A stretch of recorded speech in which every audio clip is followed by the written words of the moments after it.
Hello and welcome into the Bird's Eye View podcast. We are back once again after another mini break. I'm your host, Zach Worden, joined as always by Jori Negin-Shecter, and we are here today to talk a little bit of Blue Jays farm system and take a look at some of the top 100 lists that have come out recently, which feature a fair number of Blue Jays, which is a nice jump from the lists that we saw last year where it was pretty much, is Arjun Nimmala on the list and Ricky Tiedemann towards the back end of some. But Jory, how have you been recently and what's new? Yes, Zach, it's been a bit of a slow stretch to say the least in the world of baseball. Things have kind of reached their crescendo and then sort of fade a little bit on the Blue Jays front, obviously, following the Kyle Tucker and Bo Bichette sweepstakes. So now we await spring training, and in the meantime, we do get a little sprinkle of some top 100 prospect lists from across the industry, which, of course, the Blue Jays are featured quite prominently on, actually. And so creating some exciting stuff to keep an eye on, just to keep in the back of your mind. Obviously, prospects not as maybe top of mind as they were this time last year, but nevertheless, there still is lots to dig into across the various major outlets. Yeah, I mean, we look back at 2025, obviously a very successful year for the Blue Jays at the major league level, but also, they did have a pretty good season across their affiliates. You obviously Trey Yesavage is kind of the headliner and he ends up becoming a World Series hero, which it was funny. I was listening back to our episode from last year where we kind of go through this and we're talking about Trey Savage and we're like, what's a good outcome for him in 2025? And we're like, if he throws most of his innings in double A and, maybe touches triple A, like that would be a total win. And of course, he blows past every expectation for that. So, we'll talk about him a little bit here today. I think, you look at the lists, and of course, Trey Savage is still prospect eligible, is still rookie of the year eligible. Um, but I mean, we're pretty familiar with Trey Savage at this point, given what he did for the Blue Jays down the stretch and in the postseason. But um, I mean, we have four lists here. We have the Baseball America, the MLB Pipeline, the ESPN, and the Athletic. Still kind of waiting on the lists from Baseball Prospectus and Just Baseball. But I mean, from the four that we have, I mean, I wonder if there's any specific takeaway that you have. I wonder if you want to talk about Trey Savage not being high ranked higher than 10th, coming off of just, an insane stretch at the highest level the sport has to offer. Yeah, I think that's definitely something of note. Um, it seems to me like it's a case of kind of the upside stuff. I mean, we know what Trey Savage has done. Almost to talk about him like a prospect here, it's almost uh, oxymoronic if you want, right? It's this is a guy that's literally done it in the World Series. How could you possibly be anything further from a prospect when you're doing it like that? By the way, something you didn't mention, PPI eligible too, Yeah, prospect promotion incentive. So the yeah. Jays, even though they're not going to have as many draft picks this year, certainly could recoup one or two maybe next year, but that's maybe getting ahead of ourselves here. But you Savage, I mean, everybody knows the incredible release point and the unique look he gives, and basically rave reviews from across the industry. He peaks at number 10 on the Baseball America list. And Keith Law of The Athletic, of course, the low man on the Blue Jay. Who could have seen this coming? Ranks him 25th. But the consensus is that he's polished, he's ready. But I mean, Is he in polished? Is in he ready, you think? You think he's a part of the rotation in 2026? the one thing that I noticed that is interesting is there's a lot of uh, I guess the word is maybe reluctance on him more than you would think for a guy that's kind of done this already. Yeah, it's interesting. I mean, I think you look at obviously what he did, and I think there's a part of pitcher in that, right? Like Tin Stap, no, there's no such thing as pitching prospect, and but again, it's just tough to view him in the lens of a prospect at this point, right? Like, I mean, you look at him, you look at a guy like Nolan McLean, who's also on these lists, and it's kind of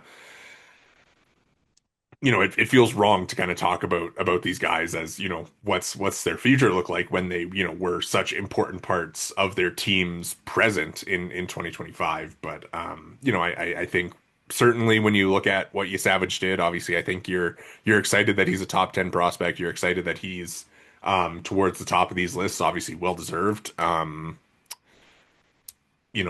think a lot of you read the reports from these, and a lot of them, they say he's a middle of the rotation guy, which I guess is a fair critique at this point when you look at kind of where he is. But I think as one of the top pitching prospects in the game, and having done it at this level, I don't.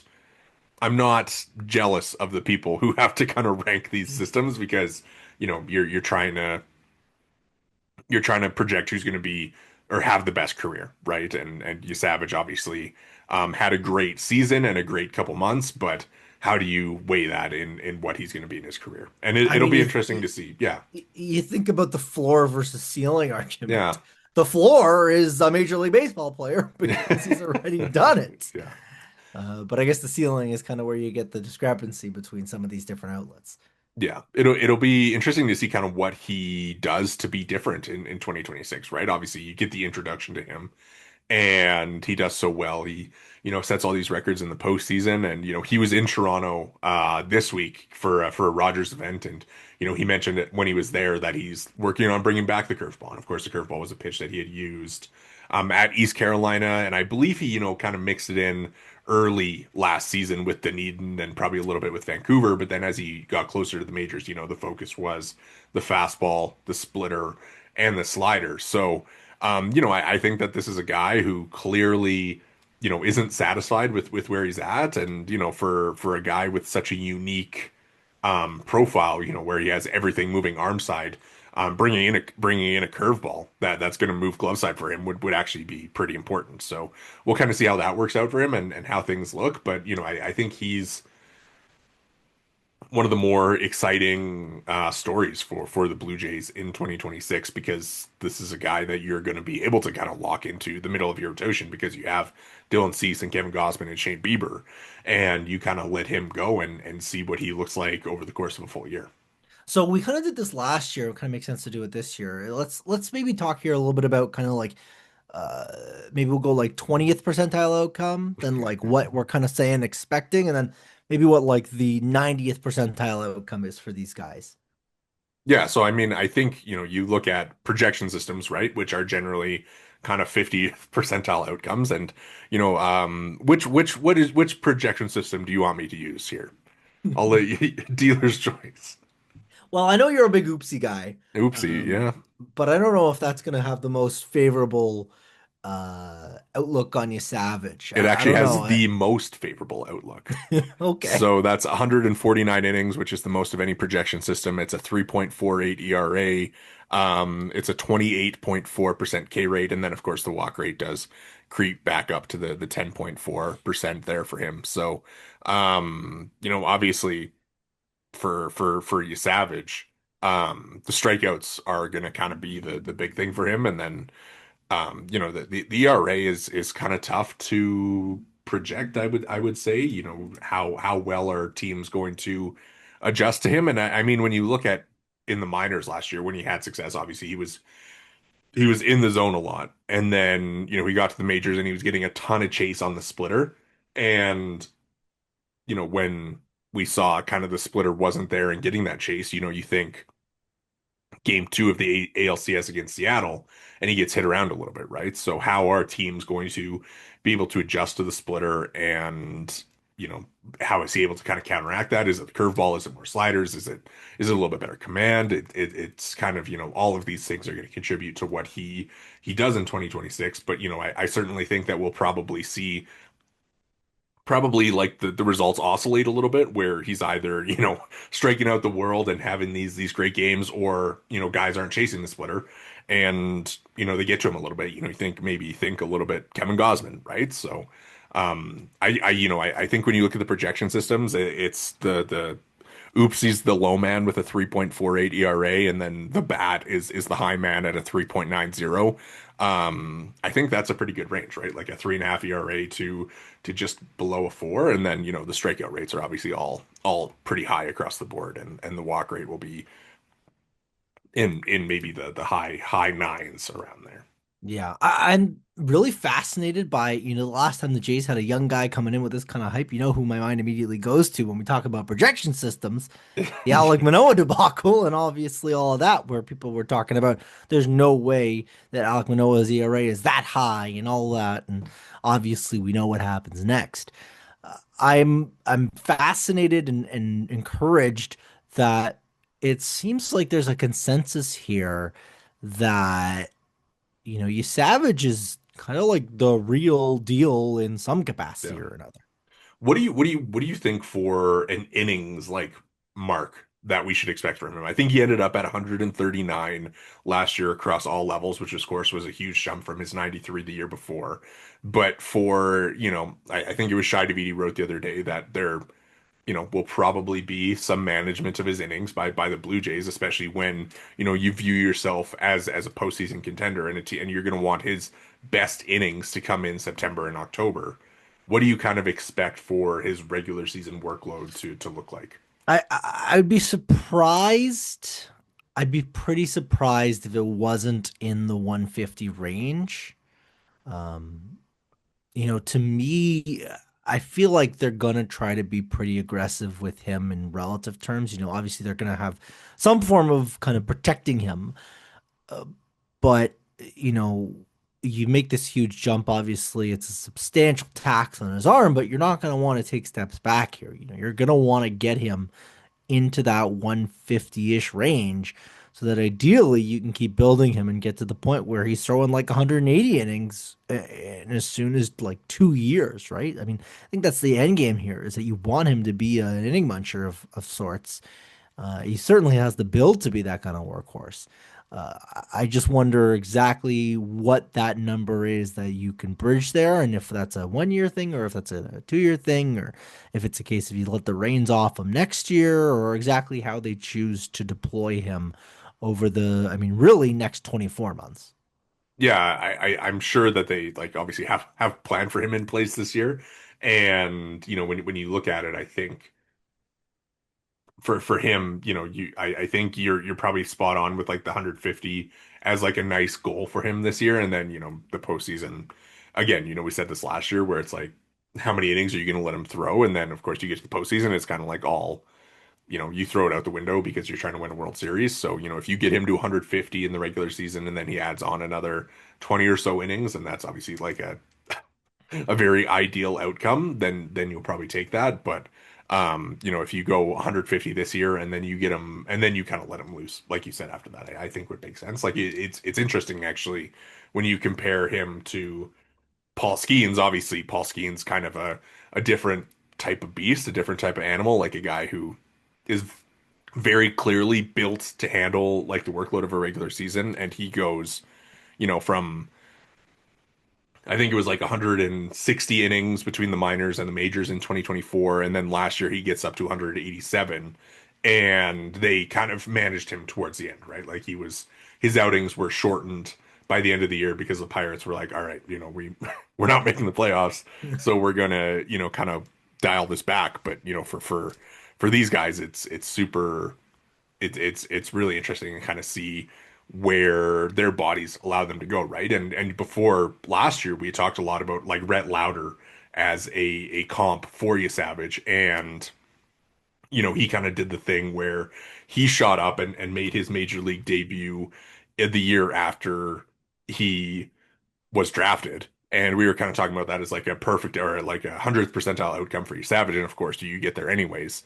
But then last year, he, comes back to earth, and I think he only threw like 10 innings because of injury, right? So, I think that's kind of two sides of the coin there, where try to manage it, and sometimes pitchers are able to hold up like a Skeens, and sometimes they, struggle with that big jump like Louder. I guess we'll have to see exactly how it plays out. But at that point, injuries are injuries, and Yeah. you start going down that rabbit hole. You never really know. You can't predict that.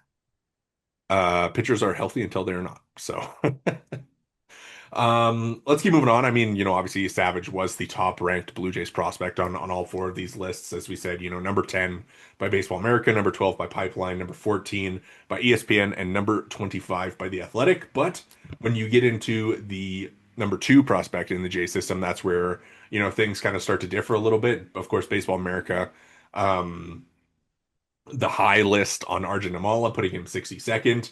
And then, Pipeline, ESPN, and The Athletic all have JoJo Parker as the Blue Jays or second ranked prospect. Of course, Parker coming in number 44 on Pipeline, 52 on ESPN, 60 on The Athletic. And then Baseball America also kind of has him in that range at 66, right behind Nimmala. So we can talk about Parker. I mean, obviously, we don't have any any professional at bats for him. Of course, he played in the Bridge League after being drafted last year, but I think really exciting to kind of see what he can be this year because the hit tool is obviously great, the power potential is there.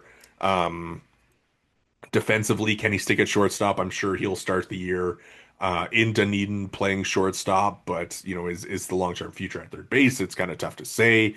And one thing that he said last year in Toronto, once he got there kind of for his intro, was that he had never had like a defensive coach before. So, maybe a little bit of coaching, and you're talking about Parker as the shortstop type. I think if you're looking for kind of the type of path, the ideal path, you want to talk about like 100th percentile outcomes, like Kevin McGonigal is kind of he's the number two prospect, almost consensus, I think, in baseball. And, if there's a comp for Parker, as far as like the hit tool, the power, McGonigal could potentially be that type. Yeah, I've seen McGonagall's name tossed out. I think it was with, I don't know if it was ESPN or may have been Pipeline.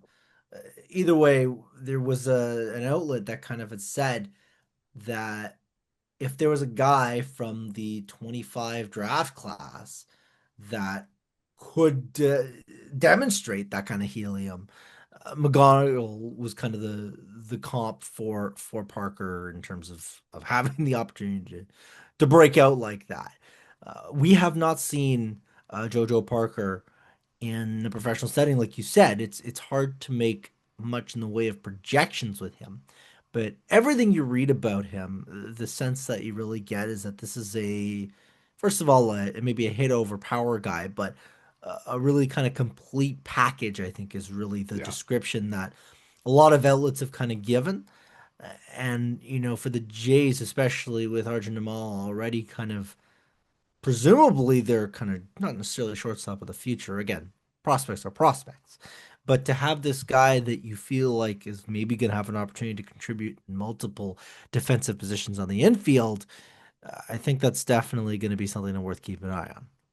Yeah, I think it's interesting too. You think about the the 2025 draft, right? And obviously the Jays get Parker eighth, but for him to be picked eighth and then kind of be this guy that's in the, you call it 40 to 60 range for top prospects where he's kind of ranked, above some of the guys um that he was, taken behind really, right? Like MLB Pipeline has him ahead of Iva Arquette and, who I believe was picked the selection ahead of Parker. And you kind of look at stuff like that, and obviously you feel pretty good about that pick if you're the Blue Jays, just because there was so much debate over kind of what they could or who they could take there and what the availability would be. And obviously it seemed like Parker was kind of maybe the guy all along for them. Once we kind of took a step back after the draft, but. Yeah, really, really exciting. I think I actually, as I pull it up here, Pipeline now has Parker 45. I don't know if I messed up with typing this yesterday, but that one spot, very dramatic difference.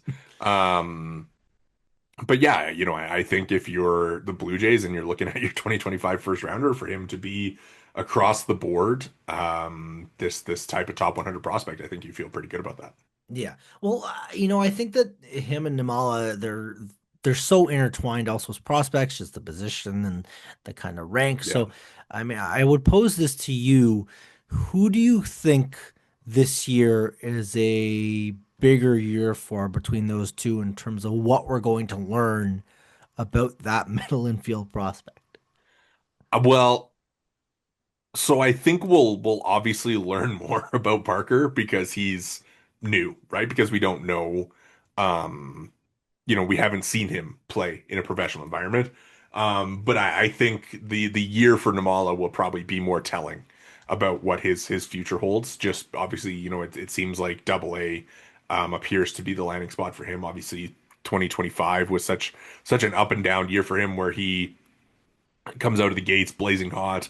Like I said, last year he wasn't on a lot of top 100 lists, and now for him to be across the board a top 100 prospect, despite the end of year line maybe not looking like that of a top 100 prospect, right? Like I think he showcased enough of the tools this year in Vancouver, or last year in Vancouver, and despite he ended up, I think it was a 224 average and a 92 WRC plus, but it was also like 12 home runs in the first half where he looked like this incredible power hitting shortstop. And I think that in 2025 defensively, he also kind of answered some questions. So for him this year, whether it's in Double A, whether it's back in Vancouver, there are certainly going to be some questions for him to answer about like being able to sustain a level of success throughout the season, and maybe being able to adjust a little bit to being pitched soft away, where in Vancouver last year he got hammered there, right? And pitchers adjusted to him, and with it being such a small league. So can he kind of move up to a big league in Double A, a bigger league, and be able to kind of find that more consistent success when pitchers maybe aren't able to see you as often and make those adjustments? Yeah, I think that's going to be really fascinating. And when he gets up to Double A in terms of that Yeah. timeline as well. You I mean, think he you I think suspect he that's right starts. away? You think he starts there? I would be surprised if they started him in Double A just based on the way that last year ended for him. Yeah, it's like I think like logically it makes sense to send him back to high A, but I also wonder if, there is some, if they're concerned about the fact that the Northwest League is a six-team league, and if that played into his second half struggles. Like if you think that the scouting reports and the familiarity of playing teams over and over again were like such a big issue for him in the second half, then I think you would probably move him up to just get him away from that and give him the chance for a fresh start, right? But Yeah, and try to. obviously you want him to be able to like adjust back and learn and everything like that. But I also think, you maybe don't want to expose him to that first extra year. Yeah, and I mean we'll see exactly what it kind of entails for him this year in terms of exactly how he gets used. I mean, we're going to see him in big league camp, and I'd imagine that that'll be a real opportunity for him to kind of showcase a little bit. I mean, who knows? Maybe he comes out and rakes, and it's like, well, he clearly doesn't need to go back to single A, and all of a Yeah. sudden you're talking about him being a guy that's knocking on the door, you know? I also think you look at the shortstop prospects that the Blue Jays have, right? Like Josh Kasevich is probably going to be the opening day shortstop in AAA. Josh Rivera will be the backup shortstop in AAA, and then who are you looking at for the Double A shortstop? Like, I mean, obviously you have guys that can kind of move around and fill in there, but is it your decision isn't based on need for Nimmala, but also like Jay Harry and Cade Doughty are kind of the two guys that seem most likely to start. That like if Nimmala isn't playing shortstop at Double A, like it seems like those two are maybe the most likely. And I think if you're just looking to have like an open spot, like Nimmala could easily step into that. Yeah, that's probably a pretty, you got it circled. It's interesting. I think what do you make of like Baseball America being higher on Nimmala? I was listening to one of their podcasts before the list came out, and they were talking about like players who could be the number one prospect in at this time next year, and Nimmala's name did come up. So obviously, Baseball America is very high on Nimmala, and that's probably just a tools thing, right? Like, how much do you look at the results versus the process and the tools? And Baseball America is very thorough kind of with the process, and it's the list that I most frequently look at. But what do you kind of make of him being 62 there, and then Pipeline has him 77, ESPN 76, and then the Athletic 89? I think that the thing that tells me is that the power stuff is going to be such a huge tell for him. If this is a guy that's going to pop 25 bombs as a everyday shortstop, that is like a top five prospect in baseball potentially. Uh, but there's so much kind of variance right now with him. Again, he's been the youngest guy pretty much everywhere he's played at this point. Um, Yeah. we still have a lot to learn about him, even though he's heading into his third year of pro ball in the J system. This episode of the Bird's Eye View podcast is brought to you by BioSteel. Use code Bird's Eye View at checkout for 20% off your order at biosteel.ca. Again, that's code Bird's Eye View at checkout for 20% off your order. For all your high performance hydration needs, visit biosteel.ca. Thank you again to BioSteel for sponsoring today's episode. So those three, Yesavage, Parker, Nimmala, the three constants on every top 100 list here. They're on each of them, and for the ESPN list is the only list that had four Blue Jays. Of course, Johnny King cracks Kylie McDaniel's top 100, checking in at number 85 there. Interesting stuff. I mean, last year at this time, we were talking about Ricky Tiedemann on a bunch of lists, and obviously his injury kind of knocks him off. Just being unable to pitch this year. And, Johnny King, does it kind of give you Ricky Tiedemann vibes, like big left-hander, strikes out the world. But, obviously he was healthy last year. So, King was listed in the honorable mentions, or kind of the guys who just missed out on all four, or I guess on the other three, on Pipeline, Baseball America, and The Athletic. Johnny King, I think, really interesting year to see where he might end up and what it looks like for him, because he's still 19, still super young. He doesn't turn 20 until July. So, I would imagine that he's back in Dunedin to start the year, but probably a guy who ends in Vancouver. And if he's able to kind of own, or kind of lock in with his command a little bit, I think that you could certainly see him being a guy who rockets up to Dunedin, or sorry, to Vancouver and New Hampshire by the end of the year. Well, here's the question, I guess, is there a guy in the Blue Jays system with this much kind of helium heading into the season? Because I don't know if there is anyone that's potentially going to come in with as much kind of anticipation. I mean, he obviously comes in last year, was one of several breakout prospects, but even to that was not really on people's radar, and even still was dominating the complex league. And people are kind of like, well, it's the guy in the complex league. How much do you want to read into this before he obviously makes the jump to Dunedin? But now that he's done that, I don't know if there's anyone in the Blue Jays system that has the, call it, upper echelon of prospect rankings where he could wind up in like July. Yeah. Uh, you know, I don't think there's anyone in the system that can match what he's potentially staring down. Is like, there's, you Savage, again, different kind of conversation, I think, but is there any prospect in the Blue Jay system that has the upside that Johnny King It does? doesn't seem like it. It seems like the idea here is that this is a potential front of the rotation, left-handed kind of dynamo. And it's just going to be a case of, how far he is. Right now he's only on one top 100, but he's at 85 as a 19-year-old that Yeah. made his pro debut last year, right? Like this is very clearly a very special talent. The question is going to be how much can you translate that into year two? And the big thing, as you mentioned, is the command is going to be the big question this year.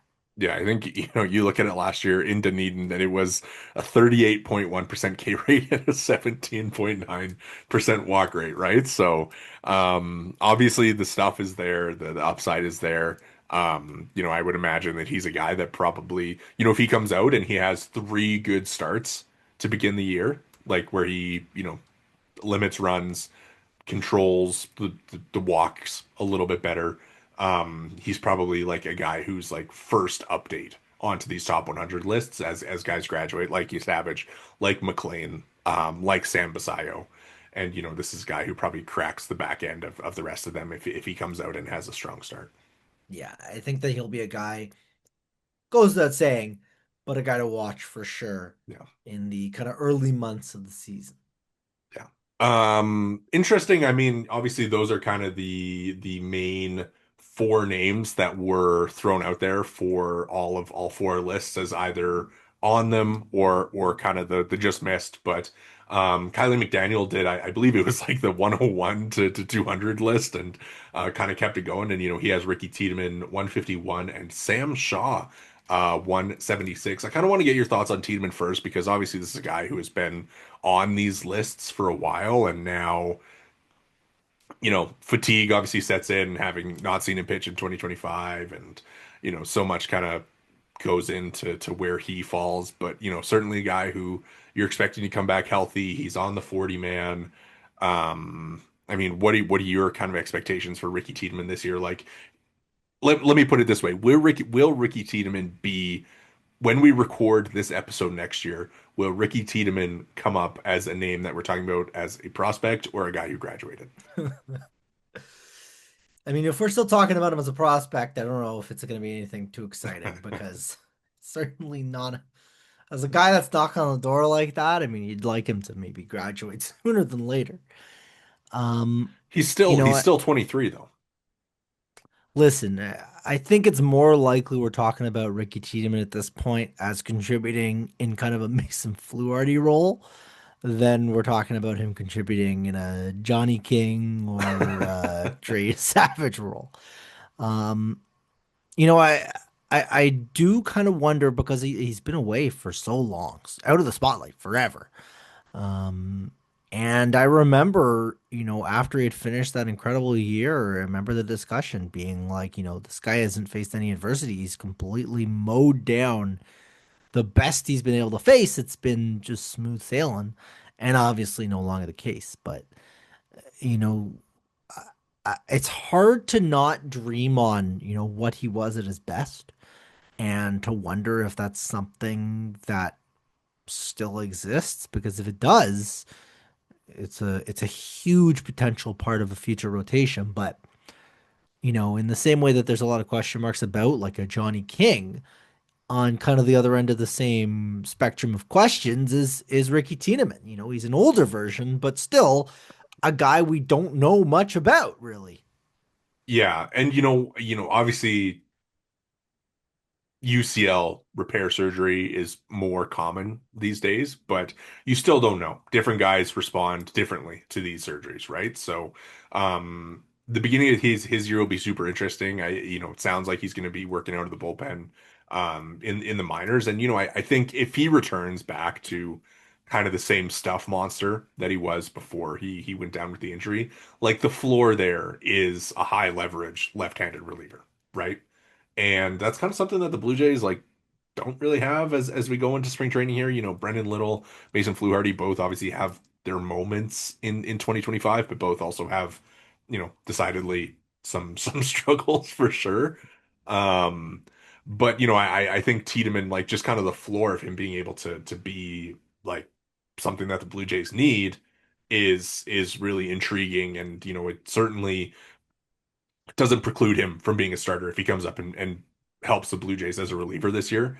Um, Especially as he works back from injury and builds up the workload. Like I could definitely see him doing the thing where he comes back, pitches in relief, helps the Blue Jays down the stretch as a reliever, and then they work him back as a starter next year when Kevin Gossman hits free agency, when Shane Bieber hits free agency, and that type of thing. Yeah, that's going to be kind of the $1 million question this year is this guy still a future rotation piece for these Blue Jays? Yeah, and honestly, I don't think that we will get the answer to that question until maybe 2027.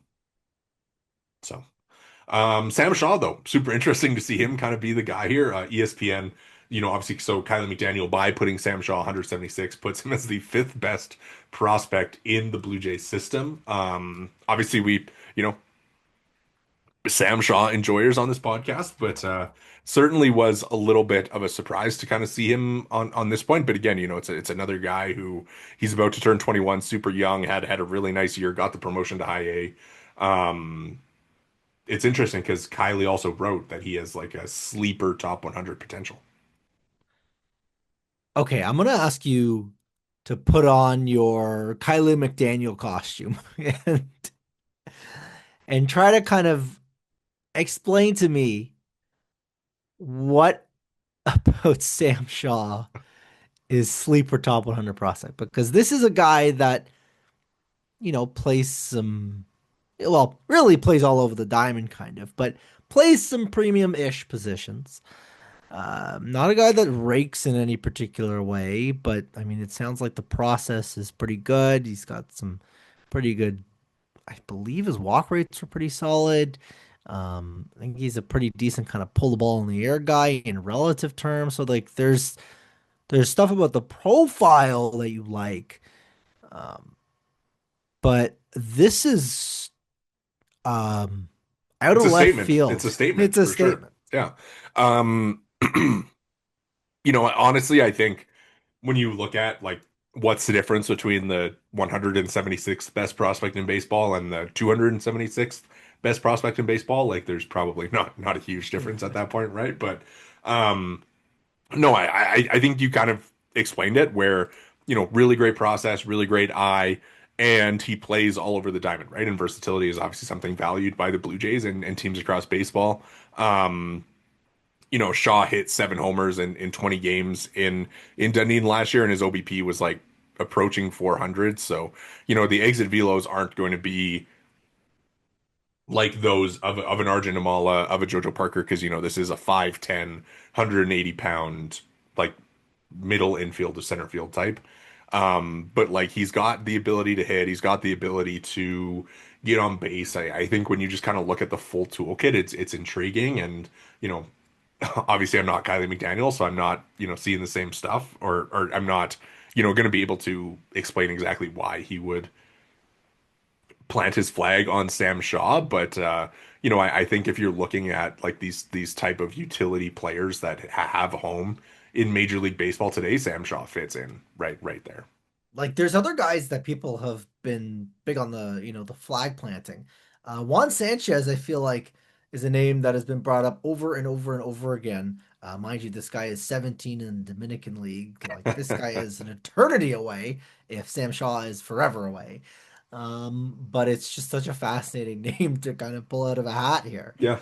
I love So it. we'll I love it see. honestly. Like, it's good to be different and to see these different things, right? Because I mean, if we were to sit here today and like rank our top 10 Blue Jays prospects, like would Sam Shaw crack the list? Like No, probably not. Like I mean, he's no. probably, top 15, top 20, but a top 10 when you're looking at, there's guys like, Gage Stanifer, I'm surprised didn't get a little bit more love in this process from any of the different outlets. I believe TJ Stats in his top 100 list had Gage Stanford as a top 100 prospect. So, um, we'll see kind of where Stanford's season goes. Sanchez is obviously a guy with a ton of helium in his first year. Stateside will be really intriguing to see what he's all about. And then, you look at guys who maybe are closer to the big leagues, right? Like an RJ Schreck, Yohendrick Pinango, Victor Arias, kind of those types, like, are certainly like if you were to rank kind of the just the proximity to the majors for them would probably put them ahead of Sam Shaw on some lists, right? It's a unique kind of circumstance, I think is the way to put it. It's a little bit, I don't know, makes you kind of think. It does. And you know what, honestly though, I for as much as we kind of sit here and go through these lists, I do enjoy kind of when there are different things, because it gives us something to talk about, right? Like I mean, for all the lists to have Yesavage, Nimmala, Parker, and King to some extent, within the top, let's call it 115. It's nice to kind of see behind the curtain a little bit with Kylie's list where he goes to 200. So um Well, I don't you mentioned also, let's talk a little Stanford here too, because you yeah. did mention him kind of in passing here. Um, for him to be not included in that top 200, like, is that something you read into? I mean, the prospect as a whole, I think I'm surprised that he's not kind of anywhere to be found across the board here. Yeah. It's I wonder if it's just like a track record thing, right? Where he's a guy who obviously had such a huge breakout in in 2025 after having a couple of down years. Breaking news from Jeff Passan. Jacob Wilson has extended with the A's.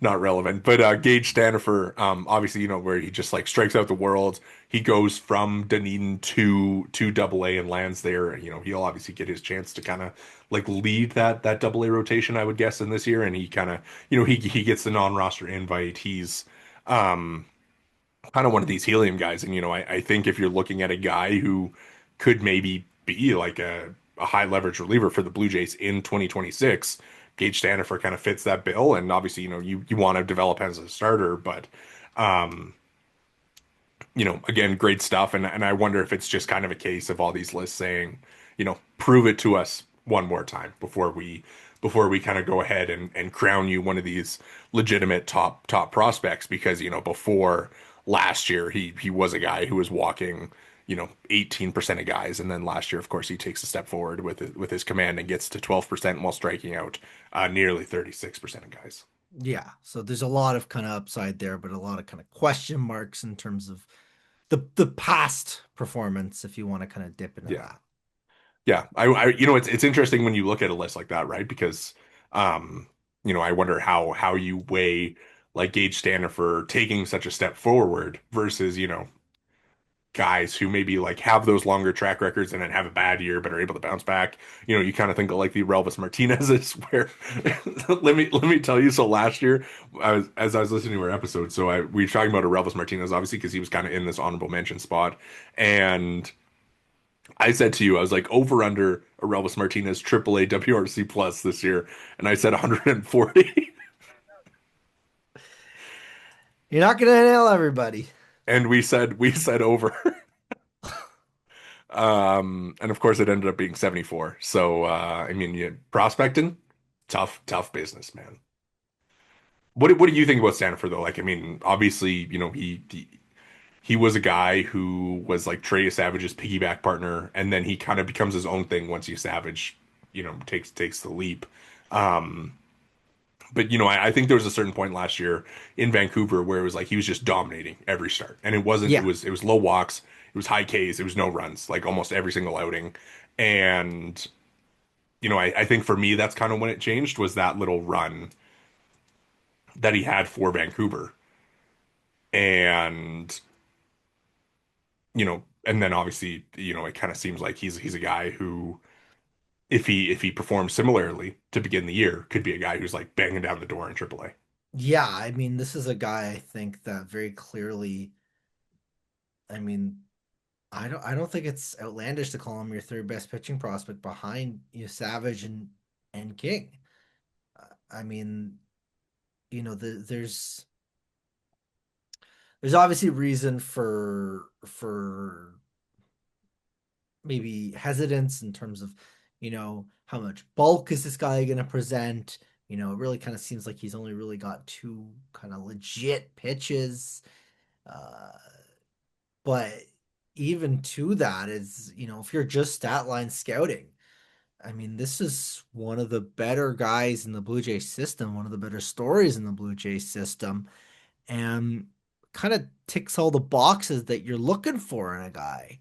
Uh, you know, I I I wonder, if this is a guy that is going to get the chance to, progress pretty quickly next year, particularly with regards to Double A. I mean, you got to figure that's probably where he starts, and then he goes from there. And you mentioned banging down the door.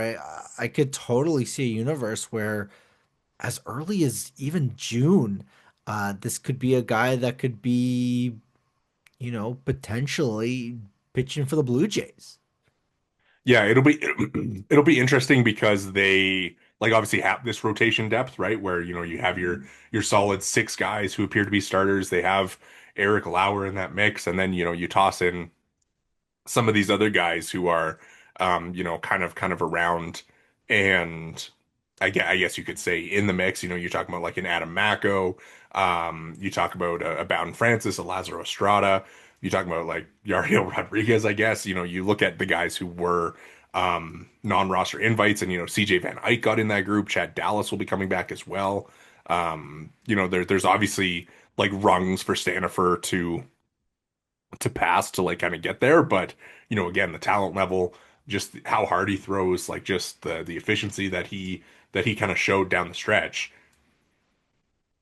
wouldn't be at all surprised to kind of see him be a guy who is in the mix, like you said, by June, maybe before the September stretch run for sure. Yeah, like the very, very top of the Blue Jays system maybe doesn't have as many, stars, especially on the position side, or at least bona fide stars. But there's a lot beyond those top 100 options Yeah. that are approaching or even in the high minors that are going to be contributors sooner than I think a lot of people expect. Yeah, that's a good transition because I did want to talk about some of these other guys who maybe, aren't going to be top 100 prospects based on age, pedigree, all these types of things. But guys who certainly have the ability to be in the mix for the Blue Jays in 2026. And you think of RJ Schreck, you think of Yohendrick Pinango, of course, these guys who were at AAA and performing pretty well. You put Josh Kasevich in that group. I think Mako falls into that group. Ryan Jennings, I think Charles McAdoo will be interesting if he performs well in AAA to start the year. Brandon Valenzuela obviously is your third catcher now. I think Shrek is kind of the main guy that you're looking at right now as like, can he be your fourth outfielder? Obviously, he gets a lot of reps in center field last year with Buffalo. Um, you know, Jonathan Clase kind of falls into this group as well, but he's also out of options. So how does that kind of work for him? I just kind of wondered what your thoughts are of that group of guys who are close, but probably not, opening day types. Yeah, I would be curious to kind of get a better look at them almost during spring and just to see, are these guys, Clase has just, another option, so I was wrong about that. you know, even to that point, uh, are these guys that are going to be up, someone tweak something, or are these guys that are going to be sitting down there? Don't forget, Joey Loperfido is Yeah. probably going to be one of the first call-ups as well. I mean, obviously, given his age and given the success he had last year, just by the raw numbers, um, I'm just curious, I think is the word. And I know I've used that word a lot, but I think that you're going to really kind of see these guys like it's going to be a real learning opportunity for these Blue Jays on just how close they are to the big leagues Yeah. because there's not a lot of cracks in terms of places they can kind of squeeze in. So it's really just going to be a question of, if someone goes down with an injury, are they going to be able to put themselves in a position to be big league contributors? Because you think of these guys even last year. I mean, Varsho missed substantial time, and who knows if Miles Straw is going to have nearly the success he had last year. And same goes for Addison Barger and Anthony Santander missed substantial time. Like you're going to see guys get hurt, and in theory, you have these options that could contribute. It's just a matter of when they get the opportunity, are they going to? Yeah, I think you look at all the guys that I listed there, and I think that Kasevich is probably the most likely to kind of have that clean path, right? As a solid infield defender who, again, I think 2025 was such a disappointing year for him because he had the injury, and again, there was probably some opportunity with Bo being hurt and Leo Jimenez kind of just not really being able to get his season off the ground. But now with Bo gone, right? If Jimenez gets hurt, if Ernie gets hurt, there's immediate need in the middle infield. And if you're looking at the way that the Blue Jays bench is built right now, you don't really have that kind of third string shortstop, right? Like if, I don't even know who they would turn to. I guess Barger would kind of be like your third string shortstop if you needed. And so, David Schneider is kind of on the bench, but you're also, your bench right now is Heineman, Schneider, Lucas, and Straw. And, so if there is kind of a middle infield injury, Kasevich, I think is kind of that guy. Maybe it's Leo Jimenez, but he actually is out of options. Um, as but again he struggled so much, so I would imagine he would clear waivers if that happened. But Kasevich will kind of be the one where I would say has the cleanest path to playing time, where Shrek maybe like is the closest on a pure results and like what he's done in AAA of like he probably deserves a shot. But like you said, Loperfito's gonna he doesn't have a spot on that bench right now. Class A is a guy who's on the 40 man, right? And he's younger than Shrek. And those guys probably get the first shot at an outfield job should somebody get hurt. And there's just a lot of outfielders, especially left-handed hitting ones, which is kind of why I thought that there would be some sort of consolidation trade, whether that was Class A, Loperfido, Lucas. Obviously there still can be, but it'll be kind of interesting to see how they decide to line that up. Because even if you're looking at like the Bison's roster for the start of the year, you want Loperfido, Clase, Penango, Shrek all to get playing time, and then of course that doesn't include any of the guys that they brought in, like an Eloy Jimenez. Where are all these guys going to play? You're gonna send Eli to Double A. Yeah, I'm not sure how this is all gonna fit together. I mean, could be fun to see, Nat Bailey, Eloy Jimenez, but I'm not sure Oh that's my something God. that we're gonna be seeing realistically. Yeah, it'll be. I mean, what are your kind of thoughts on the outfield? Like, I Yeah, mean, it if seems if like some if sort of say consolidation, Santander like you gets said. hurt, Lucas gets playing Yeah, time, Loperfido is first one up, right? Like, it's yeah. not. It's clearly there's a lot of bodies and not enough spots, but it's kind of like a good problem to have. But Yeah, it does seem like most years you get kind of a little bit of kind of shuffling once spring training rolls around. Obviously, injuries will also play a factor in this, but it would not surprise me if one or two of those names you mentioned ultimately were out the door in some form or another by the time maybe like March 15th rolls around. yeah, yeah. It'll be. It's gonna be fun. It's nice to have like all these guys to talk about and kind of consider going into a year. Um, One thing we didn't really touch on Juan Sanchez all that much, and like this is a guy who could end the year as a top 100 prospect, and I wanted to do like a lower down the system intrigue, but I don't want to like give you a layup by saying Juan Sanchez. So, um, for him, I think he could be one of the more interesting stories. Obviously like you said earlier, he's 18 years old, coming over from the Dominican. Obviously, he had such a strong year, kind of shoots up in the J system to where, I believe Baseball America has him number 7 on the Blue Jays top 30 list. So, I mean, Sanchez, like, where is he on kind of your list of I'll be dialed into complex league box scores? I mean, now all of a sudden it seems like consensus is that this is a guy that's, you know, their best international guy since Vladdy, I think is kind of the term that's been I floated saw, I around saw now. somebody said Orelvis was he's their best international signing since Orelvis. I mean, listen, we'll see what's to come. He's Orelvis, great so young. prospect, great Oh yeah. prospect. Oh yeah. I mean, again, we'll see what happens. You want to talk about guys being far away. Uh, is Sanchez even legally allowed to drink in In I don't know, Canada, any country? It's still 17, isn't he? he's Like, 18 now. 18, so so this is a guy that's pretty far away. yeah. But the early indications are strong on him. It'll Yeah. be a guy worth keeping an eye on for sure if you want to keep an eye on anybody from a league as far away as the Dominican League. All right, plant your flag on a Blue Jays prospect that is further down the system that you could see rising either this year, in the future, rising on lists, maybe being a future big league contributor. Anybody that you specifically want to give some flowers to before spring arrives. You know, to me, I'm just looking through to make sure I don't miss anybody.